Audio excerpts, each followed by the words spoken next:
I wanted to talk to you today about the role of the scientist as a communicator. And the reason I'm talking about that is the inaugural address of President Obama, followed by his presentation at the National Academies of Science. He talked about restoring science to its rightful place. And I'm trying to find out by asking a number of smart people what we think those coordinates are. Where is the rightful place? What is the rightful place?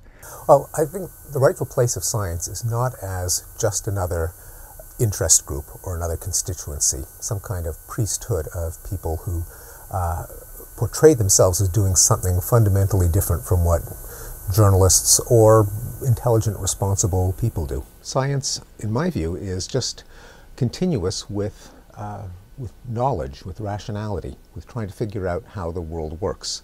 Science concentrates on some aspects of reality, tries to achieve knowledge about it that's as solid as possible, but ultimately what science does is not different from what anyone else should be doing, including politicians, namely trying to figure out what kind of world we live in, what makes it tick, and make decisions based on our best understanding of the kind of world that we live in. So a real failure of understanding, and I don't know which side is to blame, that struck me was some congressional testimony in which scientists were talking about global warming, and a congressman said, "Oh, that's the kind of thing that you scientists always say." Now, something went deeply wrong in terms of the role of science in public discourse for him to blow off scientists as just another interest group.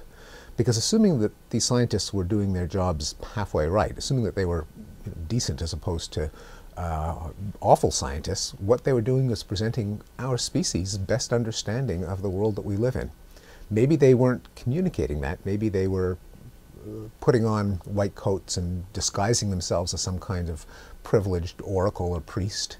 Maybe this congressman was just out of touch with what science is. But that's the problem that I hope that President Obama pointed toward a solution to. Okay, so on the one hand, you were saying that we shouldn't be, scientists should not be a separate kind of group, not a priesthood. They should be doing the same job as everybody else in society. On the other hand, you just also said that they are practitioners of a craft which delivers a kind of privileged information. Well, the facts of the matter. It oughtn't to be privileged in that you kind of hope that that's what journalists are interested in, what politicians are interested in, and you can't run a country based on false premises. Otherwise, the effects of your policies will be the opposite of what you hope them to be. And ordinary citizens, we all want to know what's true and what's false, how things work, not how they don't work. I think that scientists, in order to reinforce that that's what science is all about, should, whenever they can, try to retrace the inferential steps that lead them to their conclusions. Not just we have announced, or it's a consensus among scientists, that the world is getting warmer and it's the fault of burning too many carbon fuels, but why that is compelling. What is the kind of evidence that leads a scientist to that conclusion, so that people will see that this isn't just one voice, it isn't just two sides in a he said, she said debate, but that there were reasons that led the scientists to their conclusions, reasons that any intelligent person could reconstruct, at least in broad outline, to be persuaded or convinced. Science and any person who is interested in the truth, which means any reasonable, rational person, ought to be seeking the best and truest understanding of the world attainable.